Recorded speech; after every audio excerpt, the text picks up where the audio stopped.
I never imagined I'd be in this situation.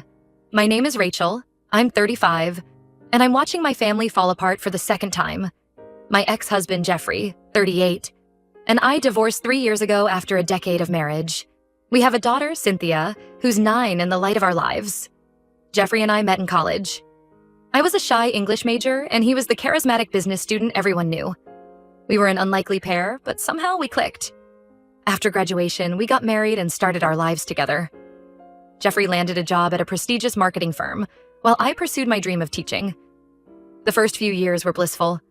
We bought a small house, adopted a golden retriever named Max, and spent our weekends exploring local hiking trails. When Cynthia came along, our world shifted in the best way possible. Jeffrey was an attentive father, always ready with a bedtime story or a silly dance to make Cynthia laugh. But as time went on, things changed. Jeffrey's job became more demanding, and he started spending long hours at the office. I was juggling teaching and caring for Cynthia, often feeling like a single parent. We grew apart, our conversations becoming shorter, our shared moments fewer. The breaking point came when I discovered Jeffrey had been confiding in a female coworker about our marital problems instead of talking to me. While there was no physical affair, the emotional betrayal was too much to bear. We tried counseling, but it was clear our marriage had run its course. Despite the pain of our divorce, Jeffrey and I agreed to prioritize Cynthia's well-being. We managed to remain cordial, even continuing our tradition of Sunday dinners with his parents, Nick, 65, and Pamela, 63. They had always treated me like a daughter, and I was grateful that didn't change after the divorce. Nick and Pamela's house became a neutral ground for us. It was a place where Cynthia could see her parents interacting peacefully, where we could pretend to be a family again, if only for a few hours. Pamela would cook her famous pot roast, and Nick would regale us with stories from his days as a high school football coach. Those dinners became a lifeline for me, a reminder that family isn't always defined by marriage. For 3 years, we maintained this delicate balance. Jeffrey and I coordinated schedules, attended Cynthia's school events together, and even managed to celebrate holidays as a unit. It wasn't perfect, but it was working. Then, 6 months ago, Jeffrey met Amanda, 41. At first, I was genuinely happy for him. Amanda was a divorced mother of 2 teenagers, and I thought she might understand our complicated family dynamic. I even encouraged Jeffrey to bring her to our family dinners, thinking it would be good for Cynthia to see her dad in a healthy relationship. But from the moment Amanda entered the picture, things began to unravel. Jeffrey started canceling his time with Cynthia, making excuses about work or other commitments. Cynthia would come home dejected, telling me she saw pictures of her dad, and Amanda at restaurants on nights he was supposed to be with her. I tried to give Jeffrey the benefit of the doubt. I remembered how intoxicating new love could be, and I hoped he'd find his balance soon. But weeks turned into months, and Jeffrey's behavior didn't improve. The real issues started when Amanda began attending our family dinners. From the beginning, she seemed determined to stake her claim. She'd make subtle digs about my teaching career, implying it wasn't a real job compared to her role as a marketing executive. She'd critique my contributions to the meals, always bringing an elaborate dessert that overshadowed my simple apple pies. One Sunday, I arrived at Nick and Pamela's house to find Amanda wearing my old apron, the one Pamela had given me on my first Christmas as part of the family. It was hand-embroidered with little sunflowers, my favorite. When I asked about it, Pamela just shrugged and said, "Oh, Amanda needed an apron, and that one was just hanging there." It felt like a knife to my heart. I watched as Amanda charmed Nick and Pamela, laughing at Nick's old jokes and complimenting Pamela's decor. They seemed enamored with her, and I felt myself being pushed to the sidelines of a family I'd been part of for over a decade. Cynthia was struggling too. She'd come home from weekends with Jeffrey, quiet and withdrawn. When I gently probed, she'd reveal snippets of information. Amanda criticizing her drawings, Jeffrey being distracted by his phone during their time together, promises of outings that never materialized. Things came to a head last week. Cynthia had the lead role in her school play, a part she'd been practicing for months. Jeffrey had promised to be there, even marking it in his calendar when I reminded him. But when the curtains opened, Jeffrey's seat was empty. I watched my daughter scan the audience repeatedly during her performance. Her eyes filled with hope every time the auditorium door opened. By the end of the play, her bright smile had dimmed. When I went backstage to congratulate her, she burst into tears. Later that night, after I'd tucked a still sniffling Cynthia into bed, I saw a post on Jeffrey's social media. He and Amanda were at a concert, all smiles and neon wristbands. The timestamp showed they'd been there during Cynthia's play. I was furious. The next day, I confronted Jeffrey. I expected him to be apologetic, to realize the magnitude of his mistake. Instead, he got defensive. He accused me of being jealous of Amanda, of trying to guilt trip him for moving on. When I pointed out that this was about Cynthia, not me, he scoffed and said I needed to stop using our daughter as a weapon. His words left me reeling. This wasn't the Jeffrey I knew. The man who'd once stayed up all night to finish Cynthia's science project with her. The father who'd tear up at every one of her milestones. To make matters worse, I've noticed a shift in Nick and Pamela's behavior. They used to call me regularly, checking in on Cynthia and me, inviting us over for impromptu dinners. Now, my texts often go unanswered, and our interactions at family dinners have become stilted and formal. When I finally worked up the courage to ask Pamela about it, her response left me cold. "We don't want to take sides," she said, her eyes not quite meeting mine. "It's a difficult situation for everyone. But isn't that what family is for? To take your side when you need support the most?" I've been a part of this family for 13 years. I've nursed Nick through a bout of pneumonia, helped Pamela plan surprises for landmark anniversaries, and been a constant presence in their lives. Now, it feels like none of that matters. I feel like I'm losing my family all over again. The divorce was painful, but this slow exclusion, this subtle replacement of me in their lives hurts even more. Jeffrey and I may not be married anymore, but I thought we'd always be a family for Cynthia's sake. Now, it feels like Amanda is replacing me not just in Jeffrey's life, but in Cynthia's too. I'm at a loss. I want to fight for my place in this family, to remind them of the history we share and the love that's always bound us together. But I also don't want to cause more drama for Cynthia. She's already struggling with all these changes, and I fear that any conflict will only hurt her more. Part of me wonders if I should just step back, let Amanda take my place at those family dinners in Nick and Pamela's affections. Maybe it would be easier for everyone. But then I look at Cynthia, at the confusion and hurt in her eyes, and I know I can't give up. I don't know what to do. How do I navigate this new reality? How do I protect Cynthia and myself without causing more pain? I feel like I'm walking a tightrope, and one wrong move could send us all tumbling down. Update 1. It's been a month since my last post, and I wish I could say things have improved. Thank you to everyone who offered advice and support. Your words have been a lifeline during this tumultuous time. After my last post, I decided to have a serious talk with Jeffrey about Cynthia. I spent days preparing what I wanted to say, determined to keep the conversation focused on our daughter's well-being rather than our personal issues. We met at a neutral coffee shop, away from the watchful eyes of Amanda or the loaded atmosphere of Nick and Pamela's house. At first, Jeffrey was defensive, his arms crossed and his jaw set. But as I calmly laid out how his actions were affecting Cynthia, I saw a flicker of the old Jeffrey, the caring father I once knew. I reminded him of the promise we made when we divorced, to always put Cynthia first. I told him about her tears after the missed play, about the way she scans crowds looking for him, about the sadness in her voice when she talks about weekends at his house. To my relief, Jeffrey seemed to listen. He apologized for missing the play and promised to do better. For a while, things improved. Jeffrey started showing up for Cynthia's events. He reduced the number of times he brought Amanda to family dinners. He even called me to discuss Cynthia's upcoming school projects, something he hadn't done in months. I allowed myself to hope that we were finding our footing again. However, last week, something happened that shook me to my core. Cynthia came home from a weekend at Jeffrey's house in tears. It took hours of gentle coaxing before she finally opened up. Apparently, Amanda had been going through Cynthia's backpack and reading her diary. Cynthia's diary was a gift from me on her 8th birthday. I remember telling her it was a special place for her thoughts and feelings, a private space just for her. The thought of Amanda violating that privacy made my blood boil. I immediately called Jeffrey to confront him about it. To my shock, he defended Amanda's actions. "She was just trying to get to know Cynthia better," he said, his voice dismissive. "You're making a big deal out of nothing." We had a huge argument.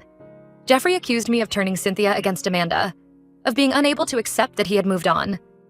I tried to make him understand that this wasn't about me or Amanda, but about respecting Cynthia's boundaries. But it was like talking to a brick wall. The next day, I got a call from Pamela.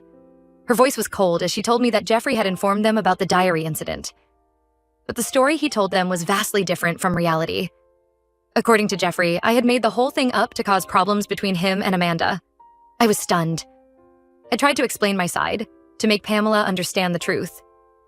But I could hear the doubt in her voice. This woman who had once been like a second mother to me now seemed to view me as an unreliable narrator in my own life. To make matters worse, Jeffrey is now threatening to seek full custody of Cynthia. He claims that I'm poisoning Cynthia against him and Amanda, and that living with them full-time would be better for her. The mere thought of losing my daughter sends me into a panic. I've started documenting everything. Every missed visit, every incident with Amanda, every conversation with Jeffrey. I'm prepared to fight if I have to, but I'm terrified of what this will do to Cynthia. She's already struggling with the tension between her parents. A custody battle could devastate her. Nick and Pamela have become even more distant. They've started declining my invitations to spend time with Cynthia, saying they're too busy. Last week was Cynthia's piano recital, an event they've never missed before.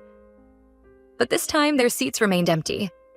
Cynthia's disappointment was palpable as she scanned the audience, looking for her grandparents' familiar faces. I feel like I'm fighting a losing battle. Jeffrey seems determined to push me out of Cynthia's life, and Amanda is all too happy to take my place. The family I thought I had, even after the divorce, is slowly slipping away. I'm trying to stay strong for Cynthia, but it's getting harder every day. I put on a brave face, helping her with homework, cheering at her soccer games, and trying to maintain a sense of normalcy. But inside, I'm crumbling. Last night, as I was tucking Cynthia into bed, she asked me a question that broke my heart. "Mom," she said, her voice small, "do Grandma and Grandpa not love us anymore?" I held her close, assuring her that of course they still loved her, that adults sometimes have complicated feelings, but it doesn't change their love. But as I said the words, I wondered if I still believed them myself. I'm at a crossroads, unsure of my next move. Should I try to reason with Jeffrey one more time, to make him see how his actions are hurting our daughter? Should I start looking for a lawyer, preparing for the custody battle Jeffrey is threatening? Or should I focus all my energy on being the best mom I can be to Cynthia, hoping that my love and stability will be enough to see her through this difficult time? I feel lost and alone, watching the family I loved and the life I built slipping through my fingers. But I know I have to keep fighting. If not for myself, then for Cynthia. She deserves parents who put her first, grandparents who show up, and a family that makes her feel secure and loved. I just wish I knew how to make that happen. Update 2. 2 months have passed since my last update, and the situation has escalated beyond anything I could have imagined. I want to express my heartfelt gratitude to everyone who has been following my story and offering support. Your words have been a beacon of light during these dark times. After the diary incident, I realized I needed to take concrete action to protect Cynthia. I consulted with a lawyer, explaining the situation and Jeffrey's threat to seek full custody. The lawyer advised me to start gathering evidence of Jeffrey's neglectful behavior and Amanda's inappropriate actions. For weeks, I meticulously documented every incident.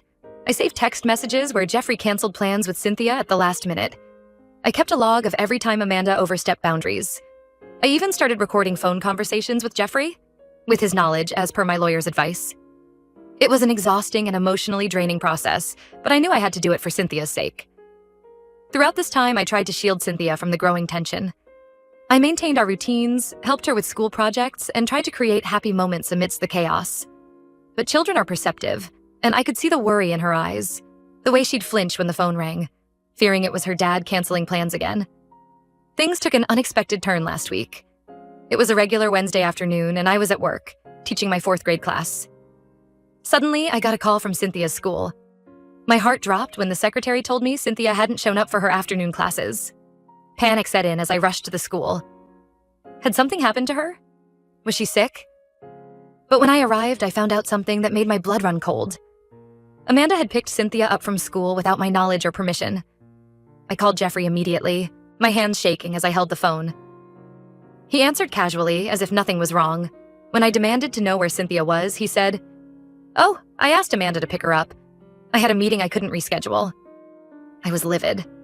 This was a clear violation of our custody agreement. I reminded Jeffrey that only he or I were authorized to pick Cynthia up from school, not Amanda. But Jeffrey dismissed my concerns, saying I was overreacting and that Amanda was practically family now. That was the last straw. I hung up on Jeffrey and called my lawyer. Within hours, we had filed for an emergency custody hearing. The judge granted it, and we were in court 3 days later. Jeffrey was shocked when he saw me walk in with my lawyer. He hadn't expected me to take such drastic action. But as I presented all the evidence I had gathered, the missed visitations, the boundary violations, the unauthorized school pickup, I saw the color drain from his face. The judge was not impressed with Jeffrey's behavior or his decision to let Amanda pick up Cynthia without my consent. She listened patiently as Jeffrey tried to defend himself, claiming he was just trying to integrate Amanda into Cynthia's life. But his arguments fell flat in the face of the documented evidence. The outcome was better than I could have hoped for. The judge modified our custody agreement, giving me primary custody of Cynthia. Jeffrey's visitation rights were restricted, and he was ordered to attend parenting classes. The judge made it clear that any future violations could result in further restrictions. While I felt a sense of relief at the custody decision, the fallout has been intense. Jeffrey is furious. He's been sending me angry texts, accusing me of stealing his daughter and ruining his life. I've had to block his number to get some peace. Amanda has taken to social media, painting me as a vindictive ex-wife who can't move on. She's been posting photos of her with Jeffrey and Cynthia, talking about how I'm tearing their family apart. It's all I can do not to respond, to set the record straight. But I know engaging would only make things worse. The most painful part of all this has been Nick and Pamela's reaction. They called me after the hearing, not to check on Cynthia, but to berate me for tearing the family apart. Pamela, the woman who once held my hand through 18 hours of labor, told me I should have tried harder to make things work with Jeffrey and Amanda for Cynthia's sake. Nick, who taught me how to change a tire and always called me his bonus daughter, said I was being selfish. Their words cut deep. I tried to explain my side, to make them understand that this was about protecting Cynthia, not about me versus Jeffrey. But they wouldn't listen. The call ended with Pamela telling me that perhaps it would be best if we took a break from family dinners for a while. I hung up the phone feeling like I'd lost my parents all over again. Cynthia is struggling to process everything. She's happy to be with me more, but she misses her dad and grandparents. She doesn't understand why she can't see them as often, and it breaks my heart to see her confusion. I'm doing my best to reassure her and keep things as normal as possible, but it's a challenge. I'm trying to focus on the positives. Cynthia is safe, and I don't have to worry about Amanda overstepping boundaries anymore. But I can't help feeling a sense of loss. The family I thought I had, even after the divorce, is gone. The shared dinners, the impromptu visits, the sense of belonging, it's all vanished. There are moments when I doubt myself. Was I too harsh? Should I have tried harder to make things work with Jeffrey and Amanda? But then I remember Cynthia's tears, her violated privacy, the broken promises, and I know I did the right thing. Still, the weight of it all is overwhelming at times. For now, I'm taking it one day at a time. I'm focusing on creating a stable, loving environment for Cynthia. We've started new traditions, Friday night movie marathons, Saturday morning pancake breakfasts. I'm trying to fill the void left by Jeffrey and his parents with new memories, new joy. I don't know what the future holds. Will Jeffrey follow through with the parenting classes? Will Nick and Pamela ever understand my side of things? Will Cynthia be okay through all of this? There are so many unanswered questions, so much uncertainty. But one thing I know for sure, I'll keep fighting for what's best for Cynthia, no matter what. She's all that matters now. Update 3. 6 months have passed since my last update, and it feels like a lifetime. The dust has settled somewhat, but the landscape of our lives has been irrevocably changed. I want to thank everyone who's been following my story and offering support. Your words have been a source of strength during this challenging time. After the custody hearing, things were tense for a while. Jeffrey initially refused to attend the court-ordered parenting classes, insisting that he didn't need them. He missed his first 2 visitations with Cynthia, claiming he was too busy with work. Cynthia was devastated, and I was at a loss for how to comfort her. But then, something shifted. Maybe it was the reality of the situation sinking in, or perhaps it was missing Cynthia, but Jeffrey started to change. He began attending the parenting classes, and, to my surprise, he seemed to be taking them seriously. He started showing up for his visitations on time and began making more of an effort with Cynthia. About 2 months ago, Jeffrey asked to meet with me. We met at the same coffee shop where we had our confrontation months earlier. This time, Jeffrey was different. He was subdued, almost humble. He apologized for his behavior over the past year, admitting that he had let his excitement over his new relationship cloud his judgment as a father. We had a long, honest conversation about our co-parenting relationship and what was best for Cynthia. For the first time in months, I felt like I was talking to the Jeffrey I used to know. The man who would do anything for his daughter. As for Amanda, she's no longer in the picture. Jeffrey revealed that they broke up shortly after the custody hearing. Apparently, she couldn't handle the new visitation schedule and the restrictions placed on their interactions with Cynthia. Jeffrey admitted that he had ignored red flags in their relationship, too caught up in the excitement of new love to see how it was affecting Cynthia. Nick and Pamela have slowly started to come around. They reached out to me about 2 months ago, asking to see Cynthia. I was hesitant at first, the hurt from their earlier rejection still fresh. But Cynthia missed them terribly, so I agreed to a meeting in a neutral location. To my relief, they were warm and loving towards Cynthia. They brought her favorite cookies and listened attentively as she told them about her recent school play. As Cynthia was engrossed in a book they had brought her, Nick and Pamela turned to me.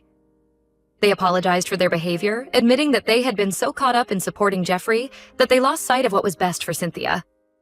Pamela had tears in her eyes as she told me how much she missed our Sunday dinners and our impromptu coffee dates. Nick squeezed my hand and called me kiddo, his old nickname for me that I hadn't heard in months. It wasn't an easy conversation. There were moments of tension, old hurts bubbling to the surface, but it was a start. We agreed to take things slow, to rebuild our relationship step by step. Cynthia is doing better now. She's thriving in school and has started taking dance classes, something she's always wanted to do. She still has moments of sadness about the changes in our family, but overall, she seems happier and more settled. Jeffrey and I are learning to co-parent in this new reality. We're not friends, not yet, but we're cordial. We can sit together at Cynthia's school events without tension. We're both making an effort to communicate better about Cynthia's needs and schedules. As for me, I'm finally starting to feel like I can breathe again. The constant stress and fear of losing Cynthia have subsided. I've started painting again, a hobby I had abandoned years ago. It's become a form of therapy, a way to process all that's happened. I've even started dating again, though I'm taking things very slowly. His name is Michael, and he's a kind, patient man who understands the complexities of my situation. He's respectful of my relationship with Cynthia and doesn't try to push for more than I'm ready to give. Looking back, I realize how close I came to losing myself in this situation. I'm proud that I stood my ground and fought for what was best for Cynthia. It wasn't easy, and there were times when I wanted to give up. But I'm glad I persevered. I know we still have a long road ahead. Co-parenting with Jeffrey will always have its challenges, and rebuilding trust with Nick and Pamela will take time. But for the first time in a long time, I feel hopeful about our future as a family, whatever form that may take.